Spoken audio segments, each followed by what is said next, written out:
Quando Júlia entrou no café, todos desviaram o olhar. As cicatrizes de queimadura que cobriam metade do seu rosto faziam as pessoas se afastarem.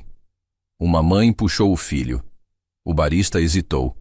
Todos esperavam que o homem na mesa do canto, aquele pai solteiro sem dinheiro, encontrasse uma desculpa para ir embora.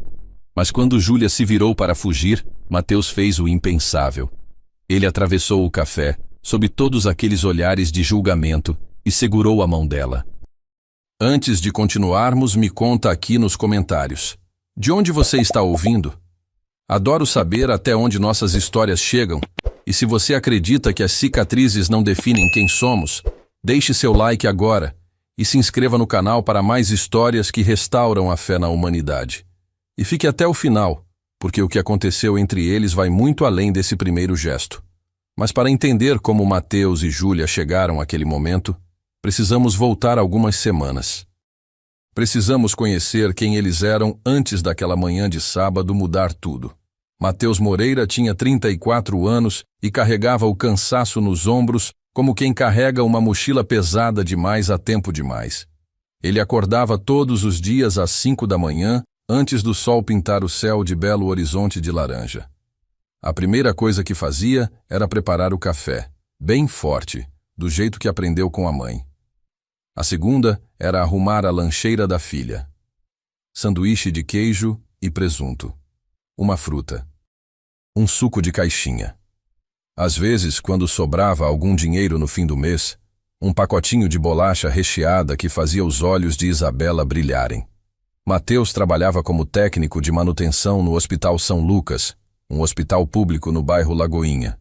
Ele consertava equipamentos médicos, trocava lâmpadas, desentupia pias, pintava paredes. Era o tipo de trabalho invisível que mantém um lugar funcionando, mas que ninguém nota até que algo pare de funcionar. Ele ganhava R$ 2.400 por mês. Com esse dinheiro, pagava o aluguel de um apartamento de 2 quartos no bairro Cachoeirinha, a conta de luz, a conta de água, o gás, a comida, a escola particular da Isabela. Sim, escola particular. Não era das caras, mas era particular.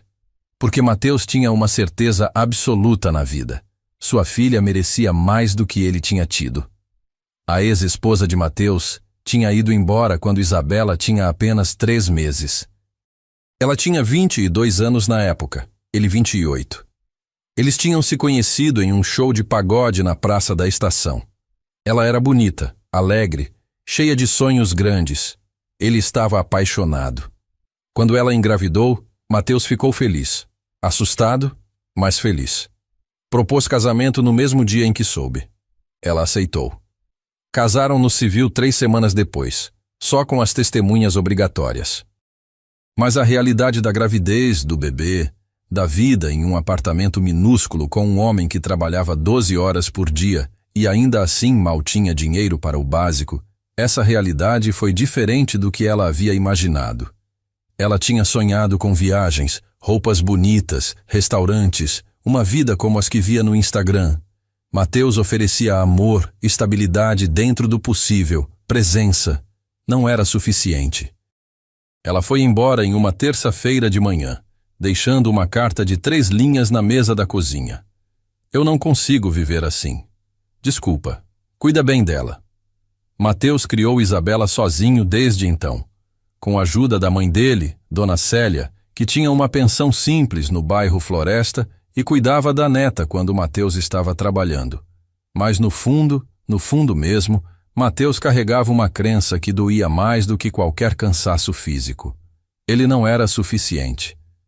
Não tinha sido suficiente para a esposa ficar. Não seria suficiente para mais ninguém. Ele era um bom pai, isso ele sabia. Mas como parceiro, como homem, ele havia fracassado. E essa sensação de fracasso tinha se instalado em seu peito como um inquilino permanente. Isabela tinha 6 anos agora. Cabelos cacheados presos em 2 Marias chiquinhas que Mateus aprendera a fazer assistindo vídeos no YouTube.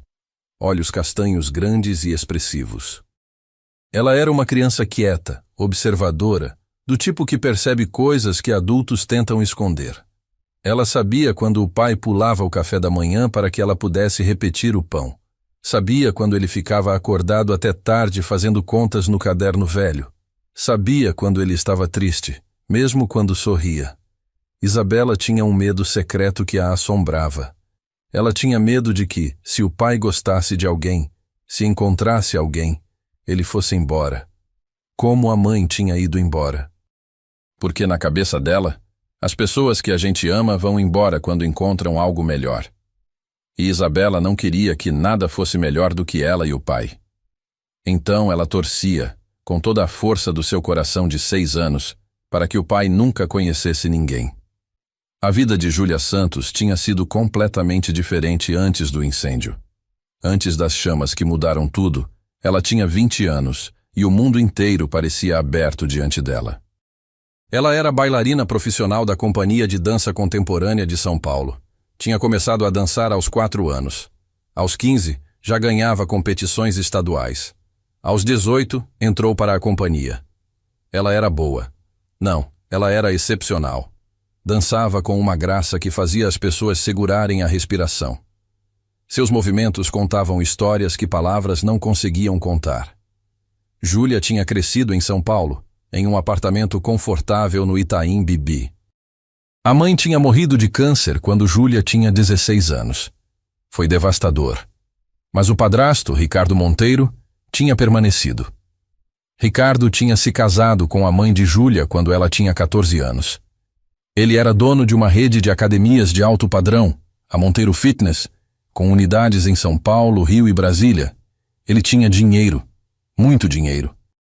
E depois que a mãe de Júlia morreu, ele se tornou não apenas padrasto, mas tutor, administrador da herança que a mãe tinha deixado, e a pessoa que controlava praticamente todos os aspectos da vida de Júlia.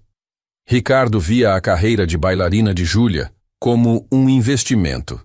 Ele pagava as melhores aulas particulares, os melhores fisioterapeutas, os melhores nutricionistas. Ele via Júlia como uma extensão de sua própria imagem de sucesso. Uma enteada bailarina famosa ficava bem nos jantares de negócios, e Júlia, que tinha perdido a mãe e se sentia sozinha no mundo, aceitava essa dinâmica porque, bem, era melhor do que estar completamente sozinha. Então veio o incêndio. 2 anos atrás. Júlia tinha 20 anos e estava participando de um projeto social da companhia. Eles tinham ido a um teatro antigo no bairro do Bexiga para dar uma apresentação para crianças de uma escola municipal. Era um sábado à tarde. O teatro estava cheio. Crianças, professores, pais. A apresentação estava quase terminando quando começou. Um curto-circuito no sistema elétrico velho. Faíscas. Fumaça. E então, fogo. O pânico foi instantâneo. Pessoas correndo, gritando, empurrando. Júlia estava nos bastidores quando viu as crianças. Um grupo de 6 crianças, não mais que 7 ou 8 anos, presas em um corredor lateral. A fumaça estava ficando densa. O fogo se espalhava. Ninguém mais estava ali. Todos tinham corrido para a saída principal. As crianças estavam chorando, tossindo com medo. Júlia não pensou. Ela simplesmente agiu. Correu até elas. Começou a guiá-las para a saída de emergência. Estava quase conseguindo. Quase. Mas uma viga do teto cedeu. Caiu em chamas. Júlia empurrou as crianças para a frente, para longe. Mas ela não foi rápida o suficiente para se proteger. As chamas a alcançaram. Tocaram o lado direito do seu rosto, seu pescoço, seu ombro. A dor foi indescritível. Ela se lembra de gritar. Se lembra de alguém a puxando para fora. Se lembra de ambulâncias, hospitais, morfina, cirurgias. As 6 crianças sobreviveram sem um arranhão. Júlia passou 8 meses entre hospitais e centros de reabilitação. 17 cirurgias reconstrutivas, enxertos de pele, fisioterapia para recuperar a mobilidade do ombro.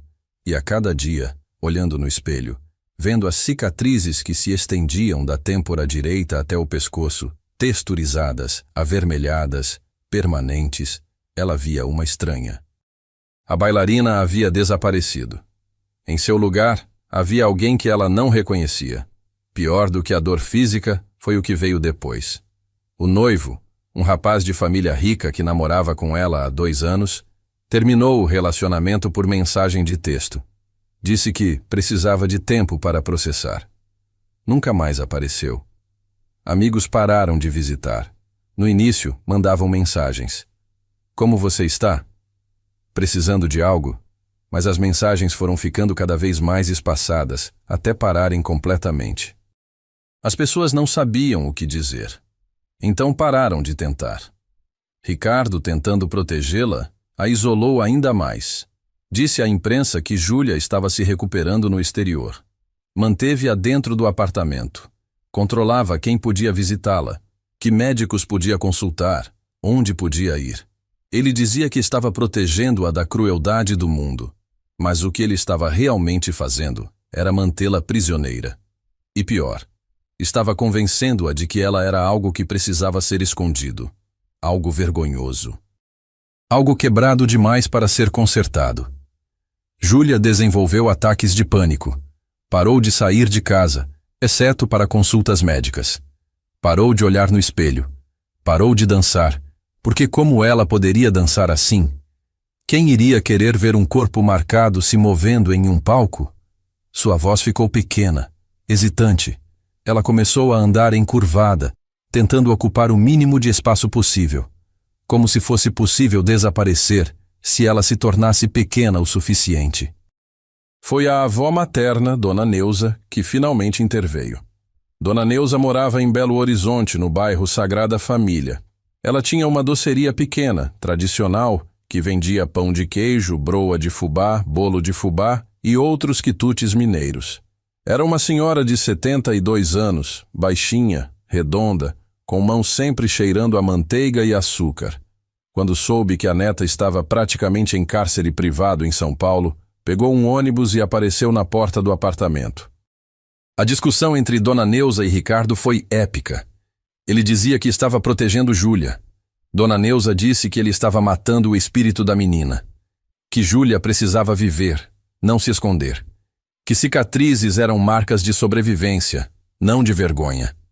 Ricardo cedeu, relutantemente. Júlia poderia ir para Belo Horizonte por alguns meses. Para descansar, foi como ele colocou.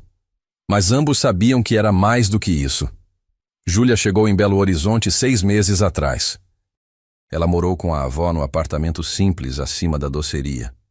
E pela primeira vez em anos, começou a respirar um pouco melhor. Dona Neuza não tinha pena dela. Não tratava Júlia como se ela fosse frágil. Colocava-a para ajudar na cozinha, para atender clientes, para viver. E lentamente, muito lentamente, Júlia começou a terapia. Uma psicóloga chamada Doutora Fernanda, que tinha consultório na Savassi, especializada em trauma e reabilitação pós-trauma. Foi a doutora Fernanda quem sugeriu que Júlia tentasse uma saída pública. Algo pequeno. Um parque. Um café. Apenas para praticar estar no mundo novamente. Júlia resistiu por semanas, mas finalmente aceitou.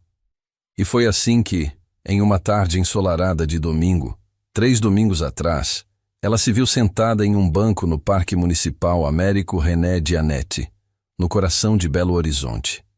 Ela usava um boné puxado para baixo, um cachecol enrolado no pescoço, mesmo no calor de outubro, óculos escuros.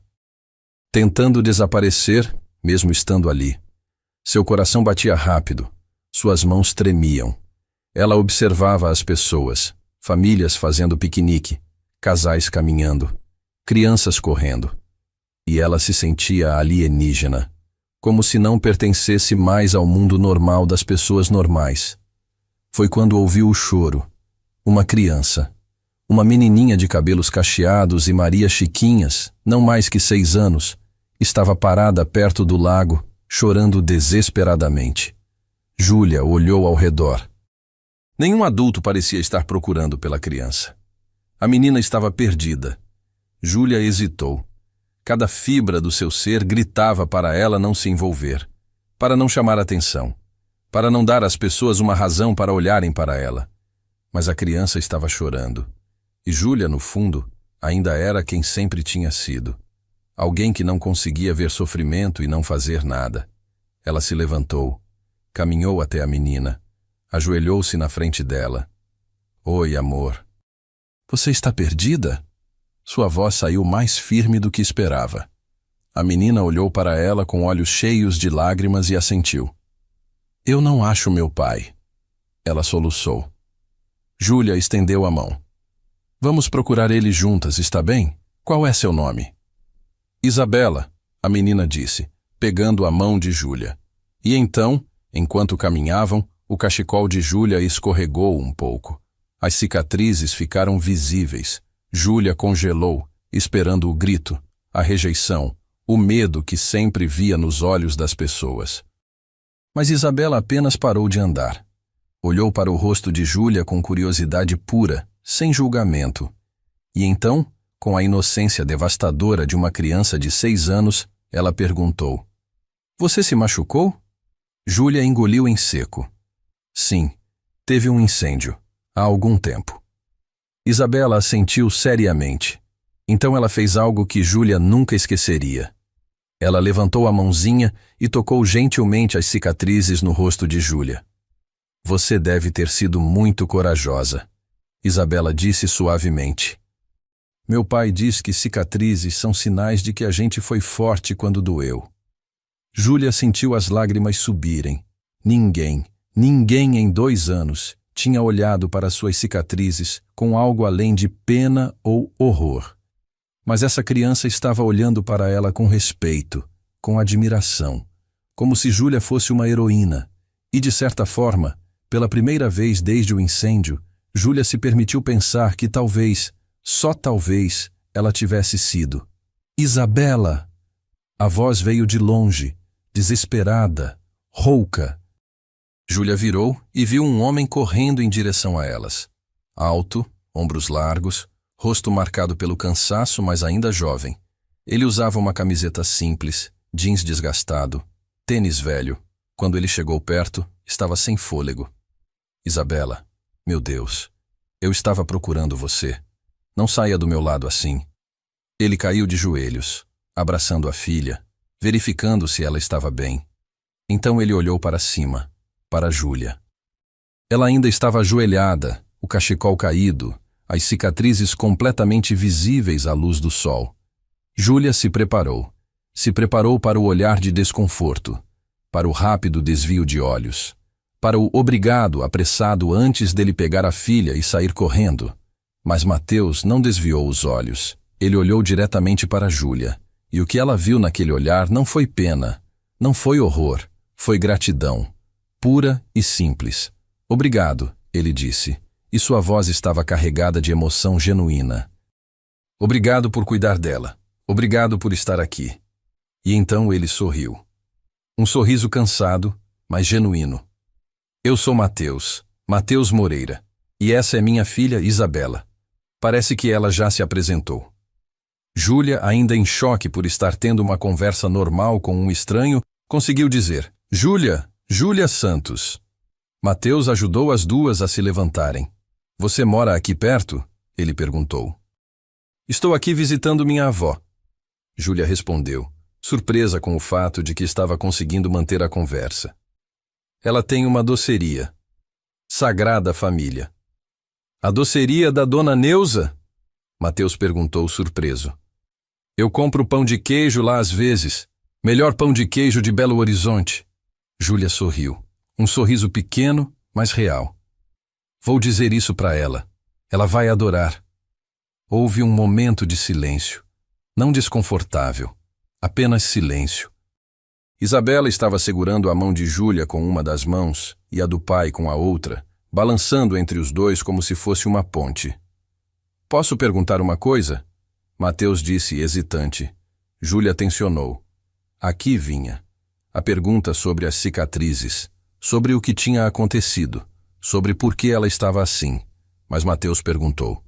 Você gosta de café? Tem uma cafeteria ali perto, a Café com Letras. Eu ia levar a Isabela lá para tomar um chocolate quente. Você quer vir? Como agradecimento por ter achado essa pestinha aqui. Ele bagunçou o cabelo de Isabela com carinho. Júlia ficou paralisada. Um convite social. Um convite para sentar em um café público. Com pessoas. Com olhares. Eu não sei se... Ela começou. Mateus percebeu a hesitação. Sem pressão. Ele disse gentilmente. Mas se você quiser, seria legal. Isabela claramente gostou de você. E eu ficaria feliz de ter a companhia. Júlia deveria ter dito não. Deveria ter agradecido e ido embora. Mas havia algo em Mateus. Algo gentil. Algo que não fazia ela se sentir como um objeto de pena. E Isabela estava olhando para ela com aqueles olhos grandes e esperançosos. Tudo bem, Júlia ouviu-se dizendo. Eu posso ir.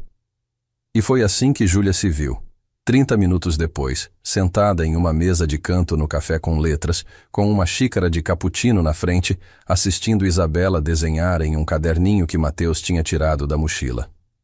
Houve olhares, claro. Pessoas notaram as cicatrizes. Mas Mateus agiu como se não houvesse nada de incomum. Ele conversou sobre o trabalho dele no hospital, sobre como Isabela estava aprendendo a ler, sobre como ele tinha queimado o arroz ontem à noite e tiveram que comer macarrão instantâneo no jantar. Júlia falou pouco, mas ela ouviu, e pela primeira vez em 2 anos, ela se sentiu quase normal, quase humana. Quando eles se despediram, Mateus disse: Foi muito bom conhecer você, Júlia. Obrigado pela companhia. E então, com uma hesitação cheia de gentileza, ele perguntou: Posso te encontrar de novo? Talvez para um café? Isabela adoraria rever você. E eu também. Júlia deveria ter dito não, mas ela disse sim. E na semana seguinte, ela descobriu, através de Dona Neuza, que era amiga de uma cliente do café, que Mateus havia perguntado sobre ela, que ele tinha descoberto sobre o incêndio, sobre as cicatrizes, sobre quem ela era. E mesmo sabendo de tudo isso, ele marcou um café. Para sábado, de manhã, no Café com Letras novamente. E foi assim que Júlia se viu, naquele sábado de manhã, parada do lado de fora da cafeteria, com o coração martelando no peito, reunindo toda a coragem que tinha para entrar. Quando ela finalmente empurrou a porta e entrou, todos os olhos se voltaram, e Júlia viu, na expressão das pessoas, exatamente o que elas estavam pensando. Por que aquele homem convidaria ela? Ele claramente ia rejeitar. Ele claramente ia encontrar uma desculpa. Mas então Mateus se levantou, atravessou o café e estendeu a mão. E quando seus dedos tocaram os dela, Júlia soube que algo estava começando. Algo assustador, algo belo, algo que ela não sabia se estava pronta para sentir, mas que, pela primeira vez em muito tempo, a fazia querer tentar. Naquele primeiro café, Mateus e Júlia conversaram por 2 horas. Isabela coloriu 3 páginas inteiras do caderninho de desenho. E quando finalmente se despediram na porta da cafeteria, Júlia percebeu que suas mãos não estavam mais tremendo. Pela primeira vez em 2 anos, ela tinha passado 2 horas em público sem um ataque de pânico, sem querer desaparecer, sem sentir que estava sendo julgada a cada segundo. Podemos fazer isso de novo? Mateus havia perguntado, com aquela hesitação gentil que ela já estava começando a reconhecer nele. Na semana que vem? Júlia tinha concordado antes mesmo que seu cérebro pudesse criar desculpas. E assim começou uma rotina. Todo sábado de manhã, Mateus e Isabela encontravam Júlia no Café com Letras. Às vezes conversavam sobre coisas triviais. O trânsito de Belo Horizonte, que estava cada vez pior. O calor de outubro. As músicas que tocavam no rádio. Outras vezes, as conversas eram mais profundas. Mateus contou sobre como tinha sido criar Isabela sozinho. Sobre as noites em que ele não sabia se ia conseguir pagar as contas. Sobre como a ex-esposa nunca tinha ligado de volta, nem uma vez, para saber da filha. Júlia, aos poucos, começou a se abrir também. Contou sobre a dança, sobre como seu corpo costumava se mover como água, fluido e livre. Sobre o incêndio, mas não nos detalhes. Ainda era cedo demais para os detalhes. Ela contou sobre Ricardo, sobre como ele controlava tudo, sobre como ela se sentia aprisionada, mesmo sabendo que ele dizia que estava protegendo-a. Isabela era a ponte entre eles. A menina tinha se apegado a Júlia com uma intensidade que surpreendeu até Mateus. Ela pedia para Júlia ajudá-la com o dever de casa de português. Pedia para Júlia pentear seus cabelos. Um dia, 3 semanas depois daquele primeiro encontro no parque, Isabela perguntou: Tia Ju, você pode me ensinar a dançar? Júlia tinha congelado. Dançar. Ela não dançava desde o incêndio. Tinha tentado uma vez, sozinha no quarto, 6 meses depois das cirurgias, mas quando se viu no espelho, meio corpo cheio de cicatrizes, os movimentos que antes eram graciosos agora pareciam quebrados, estranhos. Ela tinha desmoronado no chão e chorado até não ter mais lágrimas. Eu não sei se posso, querida, Júlia disse suavemente. Mas Isabela tinha insistido. Por favor, só um pouquinho.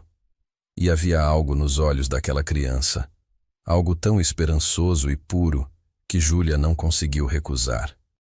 Então, em um domingo à tarde, na sala pequena acima da doceria da Dona Neuza, Júlia colocou uma música suave no celular e começou a ensinar Isabela os passos básicos do balé: plié, tendu, passé.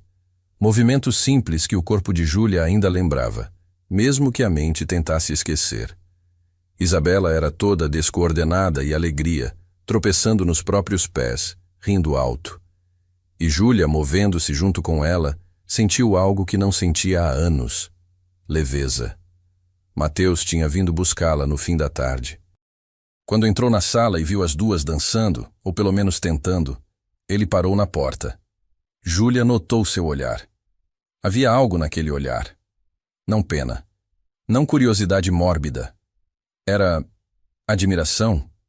Respeito? Júlia não tinha certeza. Mas fez seu coração acelerar de um jeito que não tinha nada a ver com ansiedade.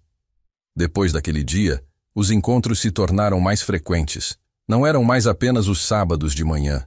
Eram caminhadas no parque nos domingos.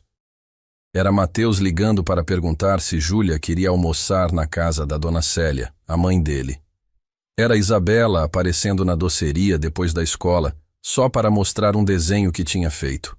Era Júlia sentindo pela primeira vez desde o incêndio que talvez ela pudesse ter uma vida. Não a vida que tinha antes, mas uma vida, ainda assim. Mas enquanto Júlia começava a se abrir para essa nova possibilidade, em São Paulo, Ricardo Monteiro estava ficando cada vez mais preocupado. Ele ligava para Júlia 3 vezes por semana. Como você está? Está se alimentando bem? Precisa de alguma coisa? Mas, por baixo da preocupação aparente, havia controle. Quando você vai voltar para São Paulo? Você não pode ficar escondida em Belo Horizonte para sempre. Você precisa de acompanhamento médico adequado. Júlia sentia a pressão aumentando. Ricardo queria que ela voltasse. Ele dizia que Belo Horizonte era temporário, que ela tinha responsabilidades, que a herança da mãe precisava ser administrada e ela precisava estar presente para assinar documentos. Mas Júlia, pela primeira vez em anos, estava começando a se sentir viva. E a ideia de voltar para aquele apartamento em São Paulo, para aquela prisão dourada, a enchia de pavor. Foi Dona Neuza quem notou primeiro que algo estava errado. Uma noite, durante o jantar, ela perguntou: "O Ricardo está te pressionando de novo, não está?" Júlia tinha tentado negar. Mas Dona Neuza conhecia a neta melhor do que isso. "Júlia, meu amor, você tem 22 anos. Você é adulta. Ele não pode te controlar para sempre. Ele controla o dinheiro da mamãe." Júlia disse baixinho. "Se eu contrariar ele, eu não sei o que ele vai fazer." Dona Neuza ficou quieta por um momento. Então, disse algo que mudaria tudo. "Talvez seja a hora de você descobrir exatamente o que ele está fazendo com esse dinheiro. Sua mãe deixou documentos, deixou uma carta. Estão guardados com o advogado dela, o Dr. Henrique. Eu tenho o contato dele." Júlia não tinha sabido disso. Ricardo nunca tinha mencionado cartas ou advogados. Ele sempre disse que cuidava de tudo, que ela não precisava se preocupar com detalhes legais. "Por que você nunca me falou isso antes?" Júlia perguntou. "Porque você não estava pronta antes," Dona Neuza disse gentilmente. "Mas agora Agora eu vejo você sorrindo de novo. Vejo você vivendo de novo. E eu não vou deixar aquele homem tirar isso de você. Enquanto Júlia começava a processar essa informação, Mateus estava lidando com suas próprias complicações. No hospital, durante seu turno, ele recebeu uma ligação estranha, um número privado. Quando atendeu, uma voz masculina, formal, disse: Senhor Moreira, meu nome é Carlos Andrade. Sou investigador particular. Estou fazendo uma verificação de antecedentes a pedido de um cliente e preciso fazer algumas perguntas sobre a senhorita Júlia Santos. Entendo que os senhores têm se encontrado frequentemente. Mateus sentiu um frio na espinha. Quem é seu cliente? Não posso divulgar essa informação, o homem respondeu. Mas preciso saber a natureza do seu relacionamento com a senhorita Santos. E se você tem conhecimento de quaisquer problemas de saúde mental ou instabilidade emocional dela. Mateus desligou o telefone na cara do homem. Seu coração estava acelerado. Alguém estava investigando Júlia. E ele tinha uma boa ideia de quem era. Ricardo. Tinha que ser Ricardo. Mateus passou o resto do turno inquieto. Ele deveria contar para Júlia? Deveria avisar que alguém estava fazendo perguntas sobre ela? Mas ele não queria assustá-la. Ela já tinha tanto com que lidar. Naquela noite, Mateus conversou com Adriano, seu melhor amigo e colega enfermeiro no hospital. Adriano tinha 38 anos, era abertamente gay e estava no meio de um processo de adoção complicado. Ele e Mateus tinham se tornado próximos, porque ambos entendiam o que era construir família de formas não tradicionais. Cara, você precisa contar para ela, Adriano disse enquanto tomavam café na copa do hospital. Se alguém está investigando ela, ela tem o direito de saber. Mas e se isso a fizer entrar em pânico? Mateus argumentou. E se ela decidir que é muito complicado, que tem muito drama e parar de me ver? Adriano olhou para Mateus com aquele olhar que dizia que ele estava vendo através de todas as desculpas. Ou você está com medo de que ela perceba que você está se apaixonando por ela e que isso muda tudo? Mateus ficou em silêncio. Apaixonando. Essa palavra era grande demais, assustadora demais. Eu tenho uma filha, ele disse finalmente. Eu não posso simplesmente me apaixonar. Eu preciso pensar na Isabela. E se não der certo? E se Júlia decidir que não quer essa vida de pobreza e complicações? Isabela já perdeu a mãe. Eu não posso deixar ela se apegar a alguém que vai embora. E você não acha que já é tarde demais para isso? Adriano perguntou gentilmente. Isabela já se apegou. Ela fala da Júlia o tempo todo. Você me disse isso. E você... Cara, eu te conheço há 5 anos. Eu nunca te vi olhar para alguém do jeito que você olha para ela. Mateus esfregou o rosto com as mãos cansado. Eu não sei o que fazer. Você faz o que você sempre faz, Adriano disse. Você é honesto. Você conta para ela sobre a ligação. Você deixa ela decidir o que fazer com essa informação. E você confia nela. Porque isso é o que amor de verdade é. Não é proteger a outra pessoa de tudo. É confiar que ela é forte o suficiente para lidar com a verdade. 2 dias depois, Mateus contou para Júlia sobre a ligação. Eles estavam no parque, sentados no mesmo banco onde Isabela tinha se perdido semanas atrás. Isabela estava brincando no playground, perto o suficiente para eles a virem, longe o suficiente para não ouvir a conversa. Alguém ligou para mim, Mateus disse. Um investigador particular, fazendo perguntas sobre você. Júlia ficou pálida. Ricardo, ela sussurrou. Tem que ser o Ricardo. Você acha que ele está te investigando? Mateus perguntou. Júlia balançou a cabeça. Não. Ele está investigando você. Ele quer saber quem você é, quanto dinheiro você tem, quais são suas intenções. Ela riu, mas era uma risada sem humor. Ele provavelmente acha que você está tentando se aproveitar de mim por causa do dinheiro. Mateus sentiu raiva subir no peito.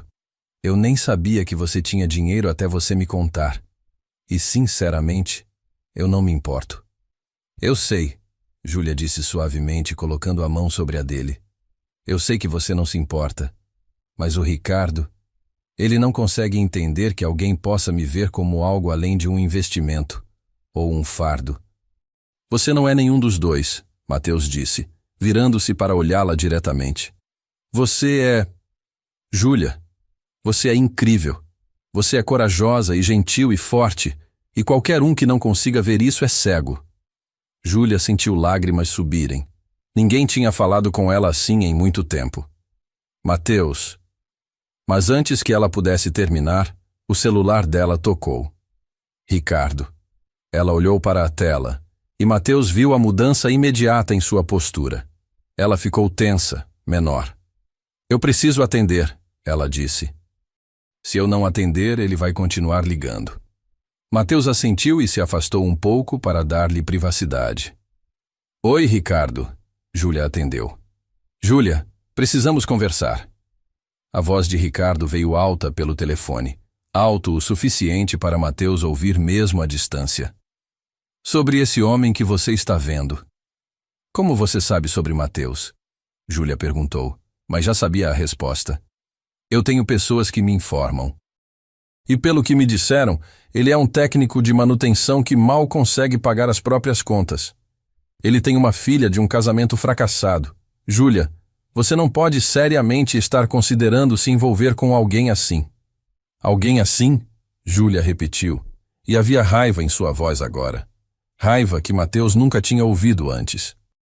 Você quer dizer alguém honesto? Alguém trabalhador? Alguém que me trata como um ser humano e não como uma boneca quebrada que precisa ser consertada?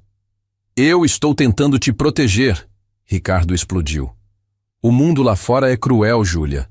As pessoas vão olhar para você e para o seu rosto e vão ter pena. Elas vão te usar. Esse homem provavelmente já sabe sobre o dinheiro da sua mãe. Ele está se aproveitando de você.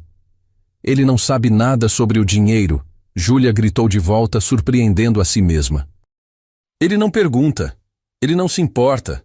Ele só é gentil comigo. Ele só me vê. Quando foi a última vez que você me viu, Ricardo? Quando foi a última vez que você me viu como algo além de um problema para resolver? Houve silêncio do outro lado da linha. Então Ricardo disse, com uma voz mais controlada, mais perigosa. Você tem 2 semanas para voltar para São Paulo. Temos documentos para assinar. A herança precisa ser revista. Se você não voltar, vou ter que tomar medidas legais para garantir que seus interesses estão sendo protegidos. Você entende o que isso significa? Você está me ameaçando? Júlia perguntou incrédula. Estou te protegendo, Ricardo corrigiu. De você mesma. 2 semanas, Júlia. E desligou. Júlia ficou parada, segurando o telefone, tremendo. Mateus voltou e, sem dizer nada, a puxou para um abraço. Júlia deixou-se ser abraçada, sentindo pela primeira vez em muito tempo que alguém estava do seu lado. Eu preciso voltar, ela disse contra o ombro dele. Ele vai... Eu não sei o que ele vai fazer, mas ele vai fazer alguma coisa. Então a gente descobre, Mateus disse. A gente descobre o que ele pode realmente fazer, e a gente lida com isso. Juntos. Júlia se afastou o suficiente para olhar para ele. Juntos? Se você quiser, Mateus disse. Eu não tenho dinheiro, não tenho poder. Não tenho nada que um homem como Ricardo consideraria valioso. Mas eu posso estar do seu lado. E a Isabela também, se você quiser. Júlia olhou para o playground, onde Isabela estava acenando para eles, sorrindo. Então olhou de volta para Mateus. E pela primeira vez, desde que Ricardo tinha ligado, ela sentiu esperança. Eu quero, ela disse. Naquela noite, Júlia ligou para o Dr. Henrique, o advogado que sua mãe tinha usado. Ele concordou em se encontrar com ela na semana seguinte. E enquanto ela marcava a reunião, uma parte dela, a parte que tinha ficado escondida e com medo por 2 anos, começou a despertar. Ela não sabia o que descobriria. Não sabia se teria coragem de enfrentar Ricardo. Mas pela primeira vez, ela não estava sozinha. E isso fazia toda a diferença. Enquanto isso, Isabela estava tendo seus próprios medos. Ela via o pai sorrir mais quando Júlia estava por perto. Via ele rir de verdade, não aquela risada cansada que ele dava no final dos dias difíceis. E uma parte dela amava isso. Amava ver o pai feliz. Amava ter a tia Ju por perto, ensinando-a a dançar, ajudando-a com o dever de casa, fazendo tranças mais bonitas do que as do pai. Mas outra parte dela, a parte assustada que ainda era uma criança de 6 anos que tinha sido abandonada pela mãe, tinha medo. Medo de que se o pai amasse a tia Ju, ele fosse embora. Medo de que ela, Isabela, não fosse mais suficiente. Medo de perder a única pessoa que nunca tinha a deixado. Uma noite, depois que Mateus a colocou na cama e estava saindo do quarto, Isabela disse baixinho: "Pai?" "Sim, meu amor. Você gosta da tia Ju?" Mateus voltou e sentou na beirada da cama. "Sim", ele disse honestamente. "Eu gosto dela." "Por quê?" Isabela abraçou o ursinho de pelúcia que dormia com ela todas as noites. "Se você casar com ela, você vai embora, como a mamãe foi embora." O coração de Mateus se partiu. Ele deitou ao lado da filha, puxando-a para perto. "Isabela, me escuta. Sua mãe não foi embora porque encontrou alguém melhor. Ela foi embora porque ela não estava pronta para ser mãe.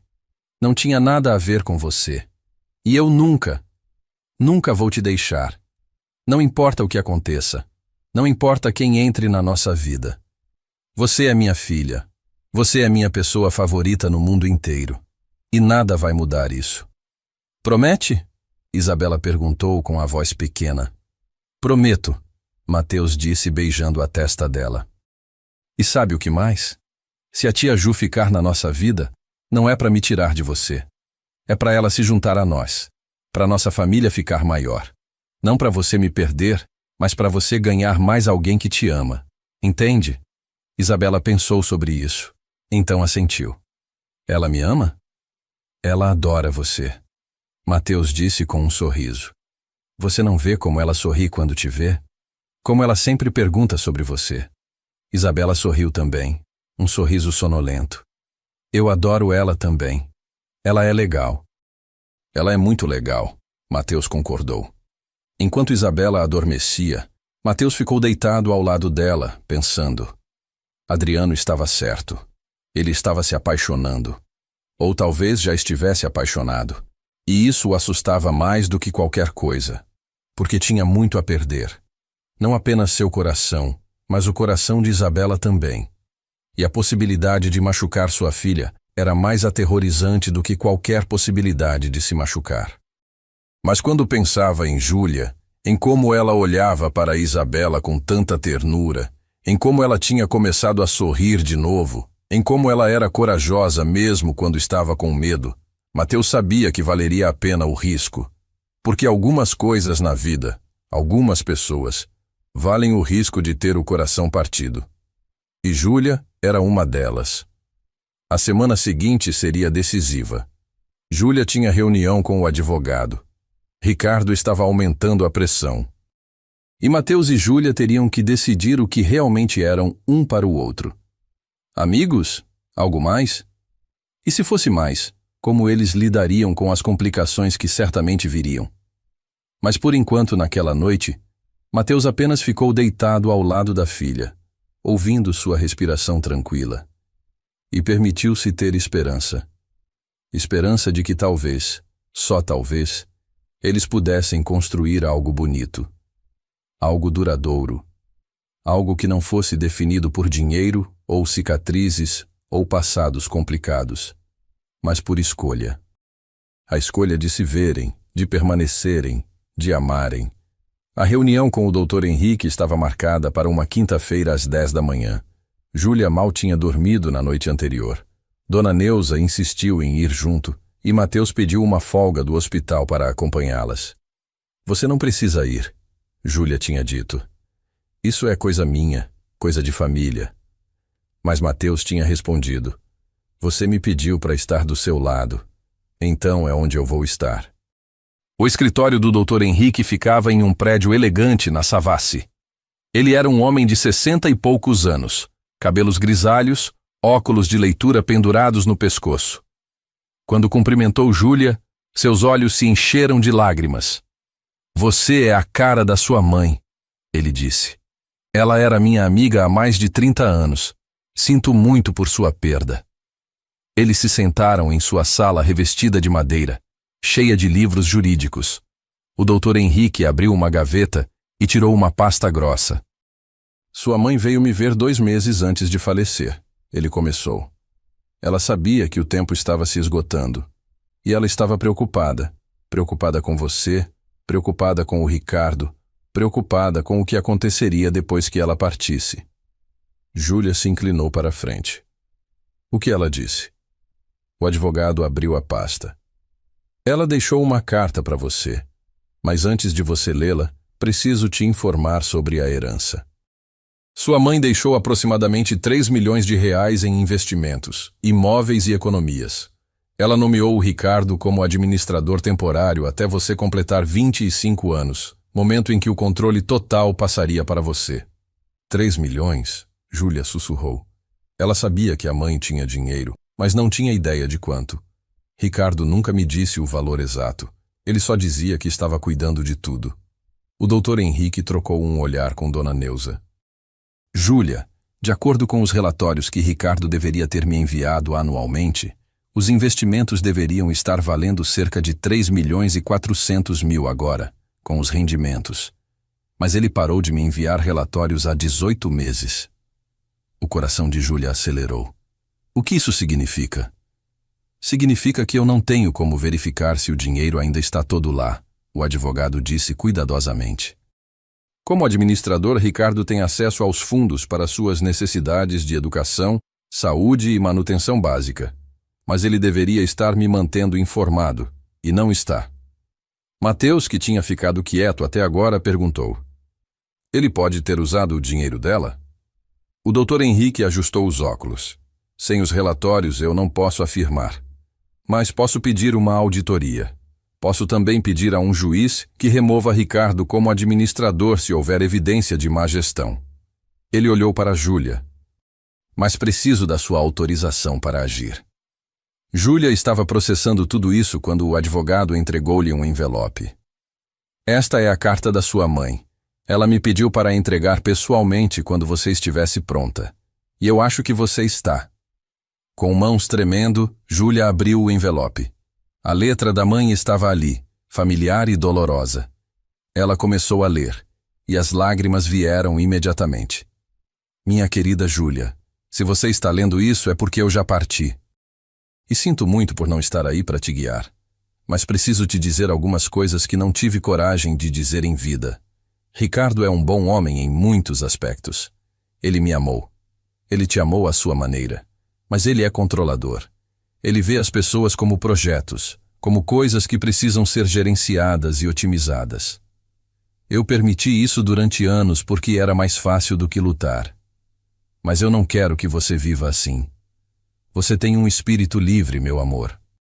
Você foi feita para dançar, para voar, para viver em cores vibrantes. Não deixe ninguém, nem mesmo alguém que afirma te amar, colocar você em uma caixa. Não deixe o medo te controlar. Não deixe a opinião dos outros definir quem você é. Eu sei que vou deixar dinheiro para você. E eu sei que Ricardo vai querer controlar esse dinheiro. Por favor, não deixe. O dinheiro é uma ferramenta, não uma prisão. Use-o para ser livre. Use-o para ser feliz. Use-o para ser você. E se algo der errado, se você sentir que Ricardo está te controlando de formas que não são saudáveis, procure o Dr. Henrique. Ele é meu amigo. Ele vai te ajudar. Eu te amo mais do que palavras podem expressar. Dance por mim. Viva por mim. Seja livre por mim. Com todo o meu amor, mamãe. Júlia terminou de ler com lágrimas escorrendo pelo rosto. Dona Neuza a puxou para um abraço apertado. Mateus colocou a mão no ombro dela, silenciosamente oferecendo apoio. Ela sabia. Júlia sussurrou. Ela sabia que ele tentaria me controlar. E eu deixei. Por 2 anos eu deixei. Você estava traumatizada, Dona Neuza disse firmemente. Você estava machucada. Você fez o melhor que podia. Mas agora você sabe a verdade. Agora você pode agir. Júlia olhou para o Dr. Henrique. Eu quero a auditoria. Eu quero saber exatamente o que ele fez com o dinheiro da minha mãe. E eu quero ele removido como administrador. O advogado assentiu. Vou começar o processo hoje mesmo. Mas você precisa saber que Ricardo provavelmente vai lutar. E ele tem recursos. Isso pode ficar feio. Deixa ficar, Júlia disse. E havia uma força em sua voz que ela não sentia há anos. Eu não vou deixar ele me controlar mais. Mas enquanto Júlia estava finalmente tomando o controle de sua vida, Ricardo estava se preparando para seu próprio ataque. Naquela tarde, ele apareceu em Belo Horizonte sem avisar. Não foi para a casa de Dona Neuza. Foi direto para o Hospital São Lucas, onde Mateus trabalhava. Mateus estava consertando um sistema de ar-condicionado no 3º andar, quando recebeu uma mensagem da recepção. Tem um homem aqui querendo falar com você. Diz que é urgente. Quando Mateus desceu, encontrou Ricardo na sala de espera. Ele reconheceu o homem imediatamente das fotos que Júlia tinha mostrado. Alto, cabelo grisalho perfeitamente penteado, terno caro, postura de quem estava acostumado a ser obedecido. Mateus Moreira? Ricardo estendeu a mão. Mateus não a apertou. O que você quer? Conversar, Ricardo disse. Em particular, se possível. Eles foram para o estacionamento. Mateus cruzou os braços, esperando. Ricardo foi direto ao ponto. Quanto? Quanto o quê? Mateus perguntou, embora soubesse exatamente o que Ricardo estava perguntando. Quanto você quer para se afastar da Júlia? 100 mil? 200? Você escolhe. A raiva subiu como bile na garganta de Mateus. Você está tentando me subornar? Estou tentando resolver isso da maneira mais simples, Ricardo disse calmamente. Você parece um homem trabalhador, um pai dedicado. Tenho certeza de que esse dinheiro faria diferença na sua vida, na vida da sua filha. Não ouse falar da minha filha, Mateus disse, com a voz baixa e perigosa. Seja razoável, Ricardo continuou. Você e Júlia vêm de mundos diferentes. Ela é herdeira de uma fortuna. Você é um técnico de manutenção que ganha salário mínimo. Você acha que isso vai funcionar? Você acha que ela vai ser feliz vivendo no seu mundinho de pobreza? Júlia está mais feliz agora do que esteve nos últimos 2 anos, Mateus disse. E você sabe disso. É por isso que você está aqui. Porque pela primeira vez, você está perdendo o controle sobre ela.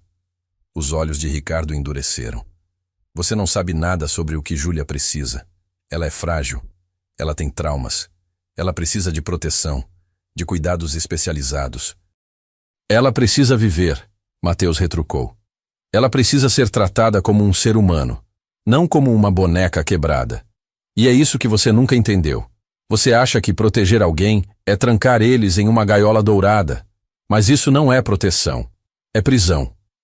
Ricardo deu um passo mais perto, sua voz ficando mais baixa, mais ameaçadora. Você sabe que a sua ex-esposa te abandonou, certo? Está nos registros. Ela disse que você não era estável o suficiente para ser marido. Imagine o que um juiz pensaria se eu apresentasse isso como evidência de que você não é uma influência adequada para uma jovem vulnerável. Mateus sentiu o sangue gelar. Você está me ameaçando? Estou te dizendo que vou proteger minha enteada, Ricardo disse. Com todos os recursos que tenho. Legais ou não. Você é um bom pai. Eu vi os relatórios. Mas você também é pobre. E instável. E se eu precisar provar isso em tribunal para manter Júlia segura, eu vou. Segura ou controlada? Mateus perguntou. Porque parece muito mais que você está com medo de perder o controle sobre o dinheiro dela do que realmente preocupado com seu bem-estar. Foi a coisa errada a dizer. A máscara de civilidade de Ricardo caiu completamente. Esse dinheiro é a administração minha. Eu transformei o que a mãe dela deixou em muito mais. Eu cuidei dela quando ela estava queimada e destruída e ninguém mais queria olhar para ela.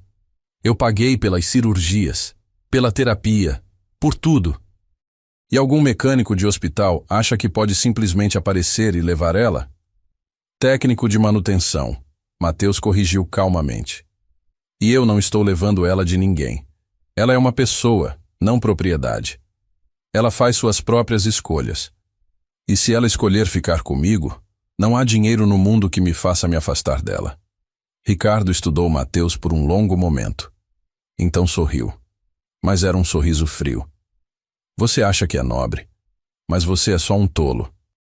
E quando Júlia perceber que você não pode dar a ela a vida que ela merece, quando ela perceber que amor não paga contas e não tira cicatrizes, ela vai voltar.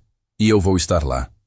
Continue acreditando nisso, Mateus disse, e se virou para voltar ao hospital. 2 semanas, Ricardo chamou atrás dele. Você tem 2 semanas antes que eu entre com uma petição judicial para ter Júlia declarada incapaz de gerenciar seus próprios assuntos devido à instabilidade mental pós-traumática. E você, como má influência, será mencionado. Pense bem se ela vale esse tipo de luta. Mateus parou, mas não se virou. Ela vale qualquer luta. E continuou andando. Mas por dentro, seu coração estava acelerado. Ricardo não estava blefando.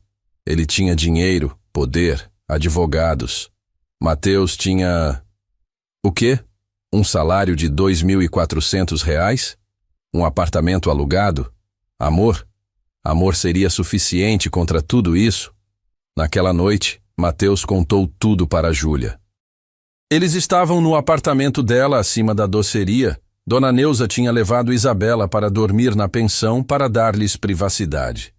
Quando Mateus terminou de contar sobre o confronto, sobre a ameaça de Ricardo, Júlia estava pálida, mas não surpresa. Ele está desesperado, ela disse. O Dr. Henrique deve ter mandado a notificação da auditoria hoje. Ricardo sabe que está sendo investigado. Por isso ele está atacando você. Júlia, eu preciso te perguntar algo, Mateus disse pegando as mãos dela. Isso vale a pena? Eu digo. Vale a pena todo esse drama, toda essa luta? Porque eu vou entender se você decidir que é demais. Você tem tanto com que lidar já, e eu estou só adicionando mais complicações na sua vida. Júlia olhou para ele. Realmente olhou, como se estivesse vendo através dele, vendo todas as suas inseguranças e medos. Você acha que você é uma complicação? Eu sou um cara pobre com uma filha e um passado fracassado de casamento, Mateus disse. Comparado com o tipo de vida que você poderia ter, o tipo de homem que você poderia ter, sim, eu sou uma complicação. Mateus, Júlia disse suavemente, você me vê. Você realmente me vê. Não as cicatrizes, não o dinheiro, não o trauma. Você vê meu. E isso é algo que o dinheiro não pode comprar. Algo que homens ricos e poderosos nunca me deram. Então sim, você vale a pena. Cada segundo dessa luta, você vale a pena. E então ela o beijou. Foi o primeiro beijo deles. Terno, hesitante e depois mais profundo. Quando se separaram, ambos estavam com lágrimas nos olhos. Eu estou me apaixonando por você, Mateus sussurrou. Eu sei que é rápido, eu sei que é complicado, mas eu preciso que você saiba. Eu também, Júlia disse. Estou me apaixonando por você e estou apavorada. Mas pela primeira vez em anos, estar apavorada parece valer a pena. Mas o medo de Júlia não era infundado. 3 dias depois, em uma manhã de terça-feira, Júlia teve seu pior ataque de pânico em meses. Ela estava no supermercado com Dona Neuza quando aconteceu. Uma mulher olhou para ela e sussurrou para a amiga. Alto o suficiente para Júlia ouvir. Coitada, deve ter sido um acidente terrível. Normalmente, Júlia conseguiria ignorar. Mas com todo o estresse de Ricardo, da auditoria, dos sentimentos novos por Mateus, isso foi a gota d'água. Seu peito apertou. Não conseguia respirar. As luzes do supermercado ficaram muito brilhantes. As vozes muito altas. Ela deixou cair a cesta de compras e correu para fora, Dona Neuza correndo atrás dela. Do lado de fora, Júlia desabou em um banco, hiperventilando. Dona Neuza ligou para Mateus, que estava no hospital. Ele chegou em 15 minutos, ainda de uniforme de trabalho. Encontrou Júlia tremendo, chorando, dizendo: Eu não consigo fazer isso. Eu não consigo. Todo mundo olha, todo mundo vê. Eu sou horrível, eu sou quebrada, eu não consigo. Mateus se ajoelhou na frente dela. Júlia, me olha, me olha. Ela forçou seus olhos a focarem nele. Você pode respirar. Vamos respirar juntos. Inspira comigo. 1, 2, 3, 4. Segura. 1, 2, solta. 1, 2, 3, 4, de novo. Lentamente, muito lentamente, a respiração de Júlia começou a se normalizar. Quando ela finalmente conseguiu falar, disse: Eu pensei que estava melhorando, mas não estou. Eu ainda sou a mesma pessoa quebrada. Você não está quebrada, Mateus disse firmemente. Você está lidando com trauma. Isso não te faz quebrada. Te faz humana. Como você consegue olhar para mim? Júlia perguntou, e sua voz era pequena, vulnerável. Como você consegue me ver e não ver apenas as cicatrizes? Mateus pegou o rosto dela entre as mãos, gentilmente. Eu vejo as cicatrizes. Claro que vejo. Mas eu também vejo seus olhos, que são bondosos. Vejo seu sorriso, que ilumina meu dia. Vejo a maneira como você trata minha filha com tanta ternura. Vejo sua coragem, que te faz sair de casa mesmo quando está com medo. Vejo você, Júlia. Toda você. E toda você é linda. Júlia chorou novamente, mas eram lágrimas diferentes agora. Lágrimas de alívio, de ser vista, de ser amada, cicatrizes e tudo. E ali, sentados em um banco fora de um supermercado em Belo Horizonte, com Dona Neuza discretamente dando espaço alguns metros à frente, Júlia percebeu algo importante. Ela não estava curada. Talvez nunca estivesse completamente curada. Mas ela não precisava estar curada para ser amada. Ela apenas precisava estar presente. Estar tentando, estar viva. Eu quero lutar, ela disse finalmente. Contra Ricardo, contra o medo. Por essa vida, por você, por Isabela, por mim. Eu quero lutar. Mateus sorriu. Então a gente luta, juntos. E pela primeira vez desde que Ricardo tinha aparecido no hospital, Mateus sentiu esperança. Não a esperança ingênua de que seria fácil, mas a esperança realista de que talvez, apenas talvez, o amor fosse forte o suficiente para superar o medo. E que juntos, eles fossem fortes o suficiente para enfrentar o que viesse. A auditoria levou 10 dias. 10 dias de tensão, de espera, de Ricardo ligando diariamente, tentando convencer Júlia a parar com essa loucura. Mas Júlia não cedeu. E quando o Dr. Henrique finalmente a chamou em seu escritório com os resultados, ela foi com Mateus e Dona Neuza ao seu lado. O advogado tinha uma expressão séria quando abriu o relatório.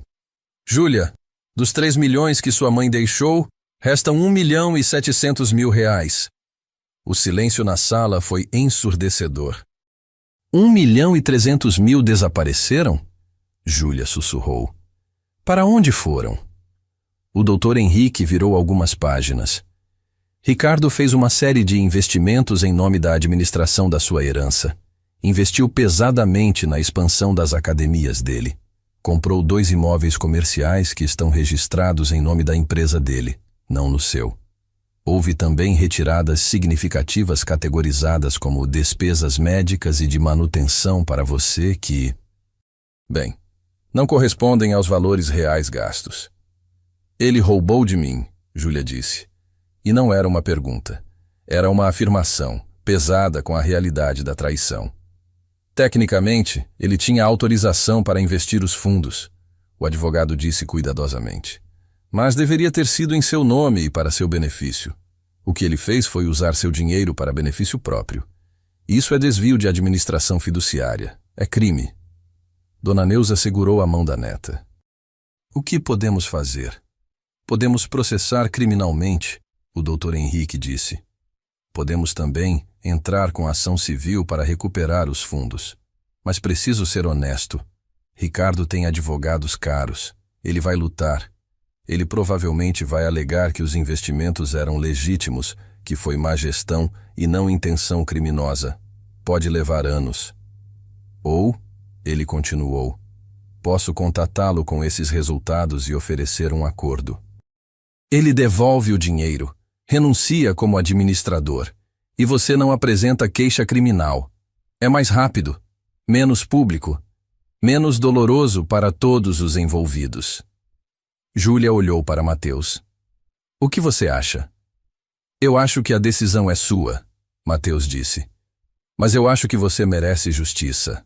Não apenas o dinheiro de volta, mas reconhecimento do que ele fez, do que ele tirou de você. Júlia pensou na mãe, na carta. Dance por mim, viva por mim, seja livre por mim. Ela pensou nos últimos 2 anos, aprisionada, controlada, convencida de que era algo quebrado que precisava ser escondido. E ela pensou em como, apesar de tudo, ela tinha sobrevivido. Tinha encontrado Dona Neuza. Tinha encontrado Mateus e Isabela. Tinha encontrado a si mesma novamente. Eu quero o acordo, ela disse finalmente. Eu quero meu dinheiro de volta. Eu quero ele fora da minha vida. Mas eu não quero passar anos em tribunais lutando com ele. Eu não quero que ele tenha mais controle sobre meu tempo, minha energia, minha vida. Eu quero fechar esse capítulo e seguir em frente. O Dr. Henrique assentiu com aprovação. Eu acho que sua mãe ficaria orgulhosa dessa decisão. Ela sempre foi prática e compassiva, mesmo quando era difícil. O confronto final aconteceu 3 dias depois, novamente no escritório do Dr. Henrique. Ricardo chegou com 2 advogados, todos de terno impecável, pasta de couro, postura de pessoas que estavam acostumadas a ganhar. Júlia chegou com Mateus, Dona Neuza e o Dr. Henrique. Ela usava um vestido simples, o cabelo preso, as cicatrizes visíveis. Não estava mais se escondendo. Ricardo a viu e algo em sua expressão vacilou. Surpresa, raiva, medo? Júlia não tinha certeza. Eles se sentaram em lados opostos de uma grande mesa de conferência. Um dos advogados de Ricardo começou com postura agressiva. Meu cliente rejeita completamente as alegações de má gestão. Todos os investimentos foram feitos com a melhor intenção de crescimento patrimonial. O Dr. Henrique o interrompeu calmamente. Seu cliente usou R$ 1.300.000 da minha cliente para investir em negócios pessoais dele. Isso não é gestão fiduciária. É apropriação indébita. Temos documentação completa. Temos perícia contábil. E temos um promotor muito interessado nesse caso. Ele empurrou uma pasta grossa pela mesa. Esses são os documentos. Vocês vão querer revisar. Os advogados de Ricardo abriram a pasta. Quanto mais liam, mais suas expressões endureciam. Depois de 20 minutos de sussurros tensos, o advogado principal disse: precisamos discutir com nosso cliente, em particular. Eles saíram da sala. 15 minutos depois, voltaram. Ricardo parecia 10 anos mais velho. Meu cliente está disposto a considerar um acordo, o advogado disse, mas sua voz tinha perdido toda a arrogância anterior. Ele devolverá R$ 800.000 imediatamente e o restante em parcelas ao longo de 2 anos. Não, Júlia disse, e sua voz era firme. R$ 1.300.000, à vista. E ele renuncia como administrador imediatamente.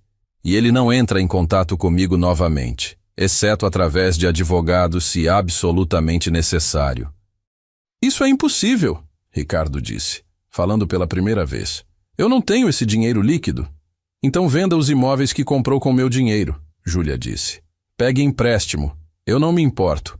Mas esse é o acordo. Ou vamos a tribunal e adicionamos queixa criminal. Sua escolha. Ricardo olhou para ela. Realmente olhou.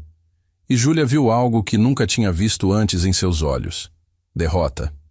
Por quê?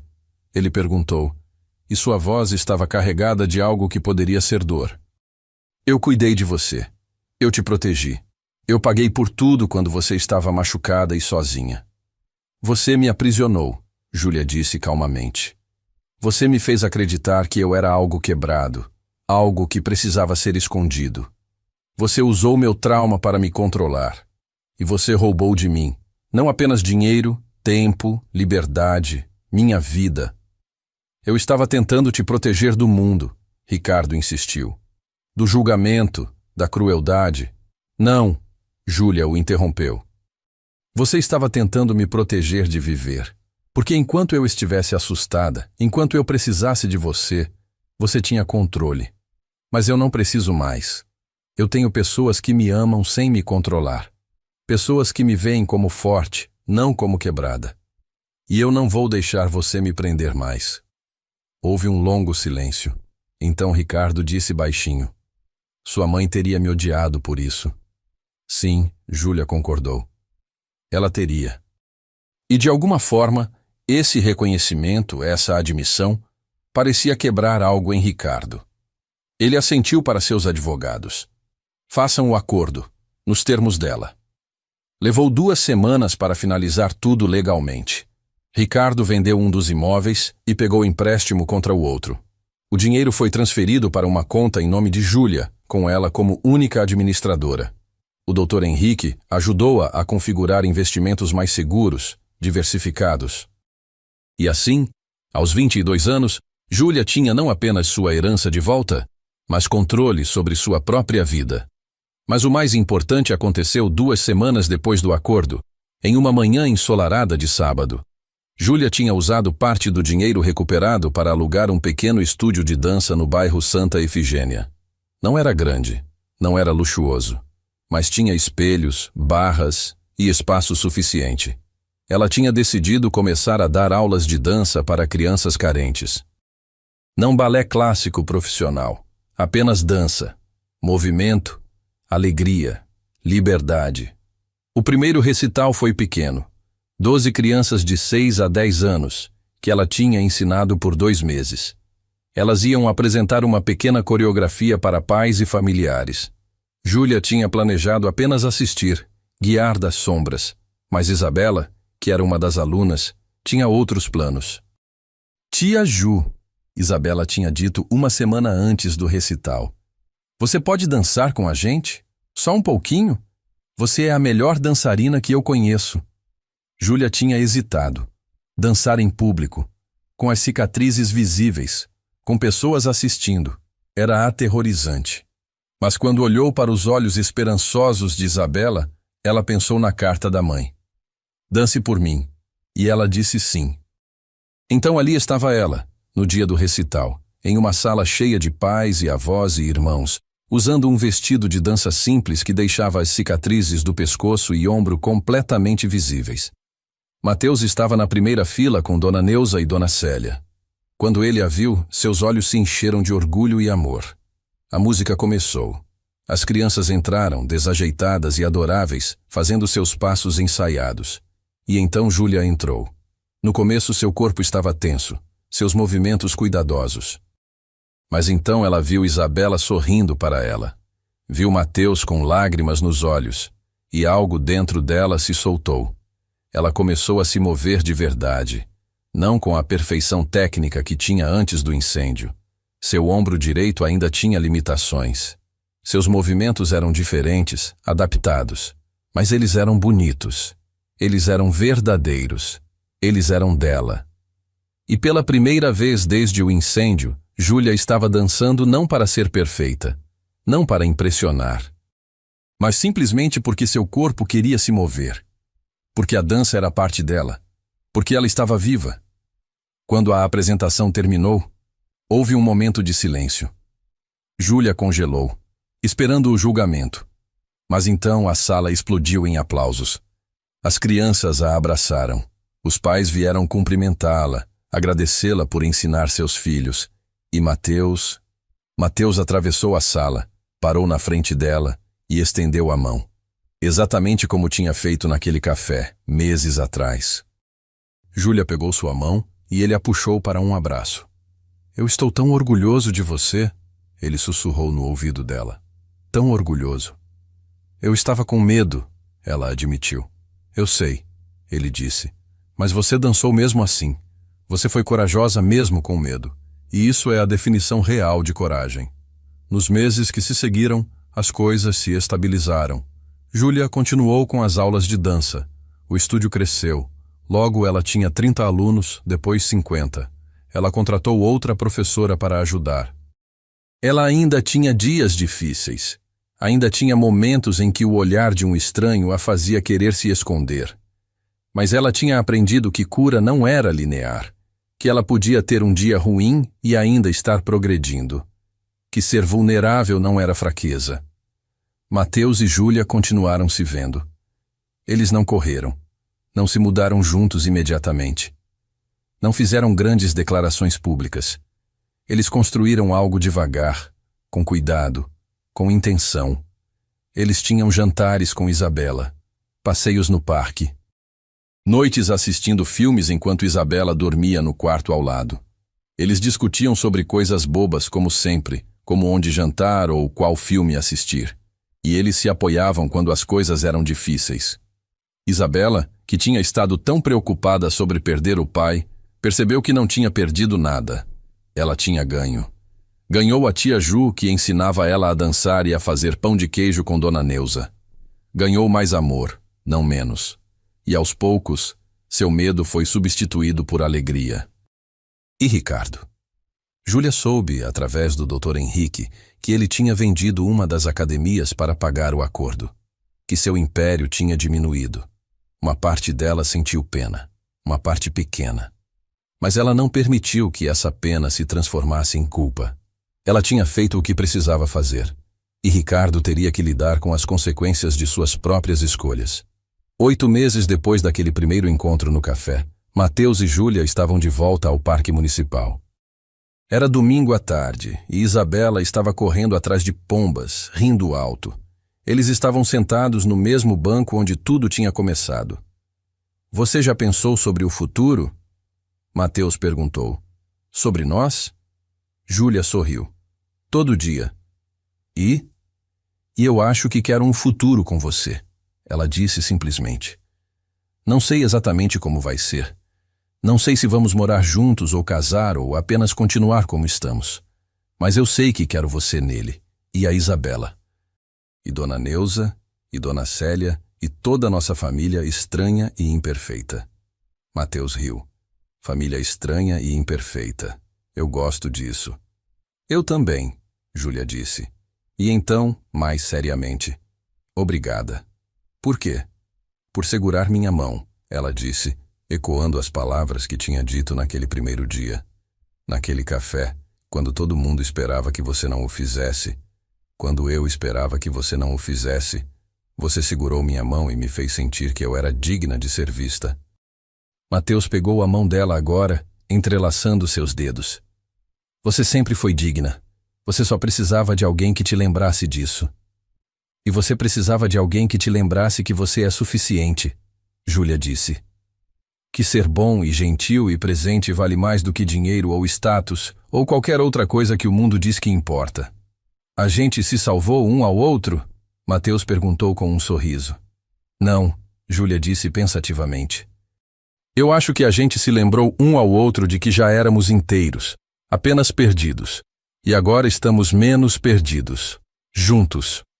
Isabela correu até eles, sem fôlego e radiante. "Pai, tia Ju, olha." Ela mostrou uma pena de pomba que tinha encontrado. "Posso ficar com ela?" "Pode," Mateus e Júlia disseram ao mesmo tempo, e depois riram. Isabela se espremeu entre eles no banco, e eles ficaram ali, os três, assistindo o sol começar a descer sobre Belo Horizonte. E Júlia percebeu algo. Ela tinha passado 2 anos acreditando que o incêndio tinha tirado tudo dela. Sua carreira, sua beleza, sua vida. Mas sentada ali, com Mateus de um lado e Isabela do outro, ela entendeu que o incêndio não tinha tirado nada que realmente importasse. Tinha tirado coisas, sim, mas tinha também, de uma forma estranha e dolorosa, revelado o que era realmente essencial.